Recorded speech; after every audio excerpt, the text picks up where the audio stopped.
क्या हाल चाल है भाई। बड़ी स्थिति जो है इस समय नाजुक बनी हुई है।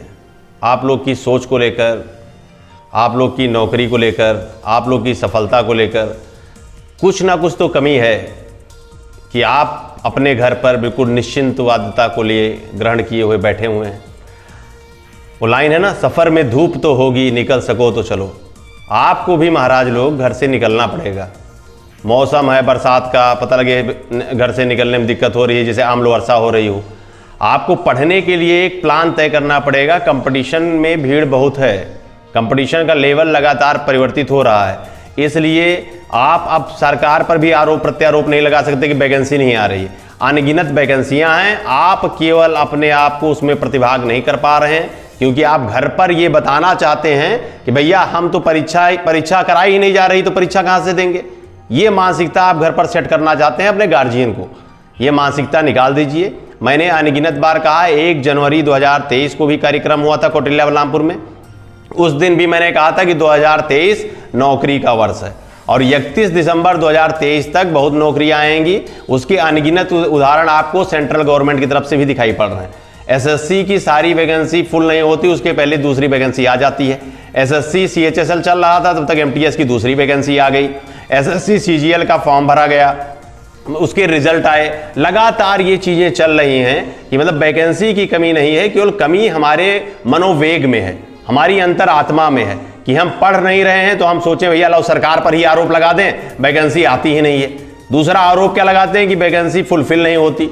लगातार आपको पता है एसएससी के नोटिफिकेशन आते हैं और साल भर में उसके रिजल्ट फाइनल हो जाते हैं, और ऐसे ही लोक सेवा आयोग उत्तर प्रदेश के भी नोटिफिकेशन आते हैं और साल भर में वो वैकेंसी फुलफिल कर ली जाती है। अब कौन सी परीक्षा आप देना चाहते हैं? रेलवे की भी भर्ती आ रही है, यूपीपी की करीब 60,000 से अधिक वैकेंसी आ रही है। यूपीपी के बच्चों को यदि अभी से वो अवेयर नहीं रहेंगे, अभी से जागरूक नहीं रहेंगे, तो उनको दोनों तरह से हम लोगों को तैयार कराना है।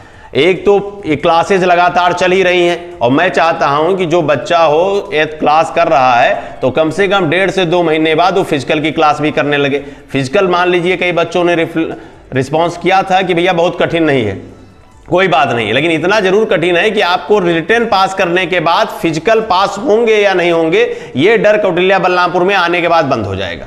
आपको बाकायदा फिजिकल ट्रेनर मिलेंगे। आपको कौटिल्या बलरामपुर की ऑफलाइन टीम लगातार मेहनत करके पढ़ा रही है। 2 यूपीपी के बैच फुल हो चुके हैं, तीसरा बैच जल्द ही स्टार्ट किया जाएगा शाम के समय में 3 बजे से।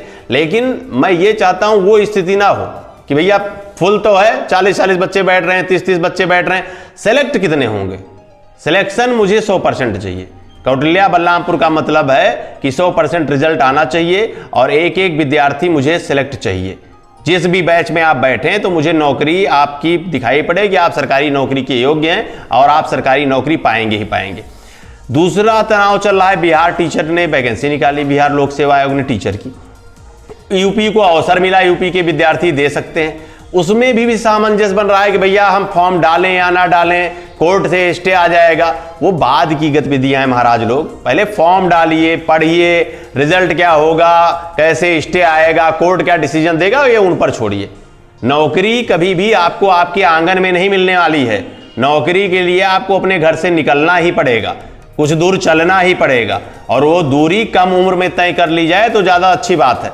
आप 50 साल में जब सेलेक्ट होंगे तो 10 साल ना आप समाज को दे पाएंगे, ना 10 साल सरकार को दे पाएंगे। इसलिए मेरा आप सभी से आग्रह है कि घर में जो चुपचाप बैठे हुए हैं या यूट्यूब को लिए सुन रहे हैं कि भैया लाओ हम 1 घंटे 499 पैकेज डला लिए हैं और 1 घंटे में राजा हो जाएंगे, वहां से कुछ नहीं होने वाला है। ये अनगिनत बार मैंने बताया है। आपको ऑफलाइन मोड पर आना ही पड़ेगा। क्लास तक पहुंचिए, रेगुलर क्लास करिए, क्योंकि आपको यह भी पता है भैया कौटिल्या बलरामपुर में छुट्टी कभी नहीं होनी है। रेगुलर क्लास करिए। 4 से 6 महीने का जो भी आपका रहे कि भाई सिलेबस पूरा होना है, जो संस्था आपको बता दे, वो 4 महीने में पूरा होकर 100% पूरा होगा और रिजल्ट भी आएगा। ये पूरी टीम की जिम्मेदारी है। लेकिन आपकी जिम्मेदारी क्या है कि आप कंटिन्यू रहें, एक अंदर से जुझारूपन दिखाई पड़े। भैया 2 बूंद बारिश हुई, बरसात आए, चले गए कहीं घूमने, सैर करने चले गए और घर से नहीं निकले जैसे कि आमलो वर्षा होगी, हमारे ऊपर गिरेगा 2 बूंद तो हम गल जाएंगे। ये मानसिकता हटानी पड़ेगी। आपको कंटिन्यू क्लास करना पड़ेगा, घर पर भी पढ़ना पड़ेगा। ये मैं बार बार आपसे कह रहा हूं, तभी आप सिलेक्ट होंगे। आज ये मेरी बातें आपको कुछ अलग टाइप की लग रही होंगी, आप बिल्कुल अपनी युवा अवस्था में होंगे, लेकिन जब आप 25 साल पार करेंगे, 30 साल पार करेंगे, तब आपको बेरोजगारी सताएगी, तब आपको पता चलेगा कि वही कर लिए होते जो सर कह रहे थे तभी अच्छा था। इसलिए कम से कम जो खलियर यूट्यूब चैनल वाले हैं उनको छोड़कर ऑफलाइन क्लास तक पहुंचिए और 100% अपना दीजिए, और 110% कौटिल्य बलरामपुर से लीजिए। 100% आप सिलेक्ट होंगे। मेरी ढेर सारी शुभकामनाएं हैं, ढेर सारा आशीर्वाद है। धन्यवाद।